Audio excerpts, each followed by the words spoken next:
தென்றலே மெல்ல பேசு சீரியல்ல இனி எபிசோட்ல என்ன நடந்திருக்கு அப்படின்னு பார்த்தீங்கன்னா, பரம போலீஸ்லாம் செக் பண்றாங்க அப்படின்னு சொல்லிட்டு பேப்பர்லாம் கொண்டு வந்து காமிச்சுக்கிட்டு இருக்கும் பொழுதே, இந்த பக்கம் கலா செட் பண்ண ஆள் வந்து பரமனோட ஆட்டோவுல இருக்கிற பணத்த எடுத்துர்றாப்புல.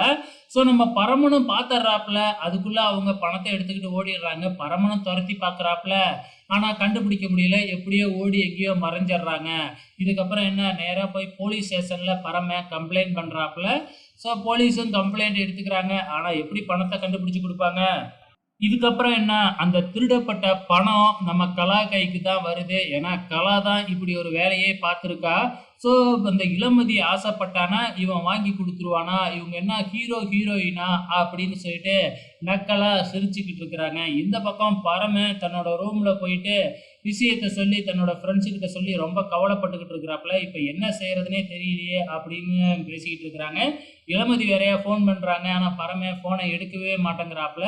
ஏன்னா தாலி வாங்க போலாம் அப்படின்னு தானே சொல்லியிருந்தாப்புல. இப்ப ஃபோனையே எடுக்கலையே என்ன விஷயம் அப்படின்னு இளமதியும் மண்டை குழம்பி போய் நேரா பரமனோட வீட்டுக்கே வர ஆரம்பிக்கிறாங்க. இதுக்குள்ள போய் பணம் வேற யார்ட்டயாச்சும் கடன் வாங்கலாம் அப்படின்னு சொல்லி நம்ம பரமனும் பரமனோட ஃப்ரெண்டும் போய் யார் யார்கிட்டயும் கேட்டு பார்க்குறாங்க. கிடைக்கவே இல்ல. அப்ப ஆட்டோல தானே போறாங்க.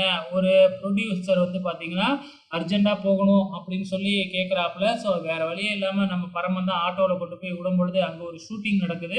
ஸோ அந்த ஷூட்டிங்ல தான் நம்ம ஏற்கனவே ப்ரொமோல பார்த்த மாதிரி இந்த மாதிரி ஃபயருக்குள்ள போயிட்டு வர்ற மாதிரி ஒரு டூப் ஆர்டிஸ்ட்ட ரெடி பண்ணியிருந்திருப்பாங்களாட்டுக்கு.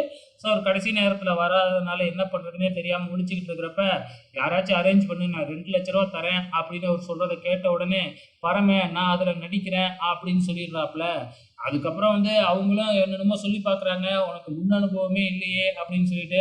ஆனா பரம இருந்துக்கிட்டு நான் ஏற்கனவே தீப்பிடிச்ச வீட்லலாம் நெறைய பேர போய் காப்பாத்தியிருக்கேன் அப்படின்னு சொல்லி சம்மதிக்க வச்சர்றாப்புல. அதுக்கப்புறம் ஓகே பண்ணி காஸ்டியூம்லாம் போட சொல்லிட்டாங்க. இந்த பக்கம் இளமதி வீட்டுக்கு வந்துட்டு விஷயத்த தெரிஞ்சுக்கிறாங்க. நேரா பரம இருக்கிற இடத்துக்கு தான் கிளம்புறாங்க. வெயிட் பண்ணி பார்க்கலாம் அப்கமிங்ல என்ன நடக்க போகுதுன்னு.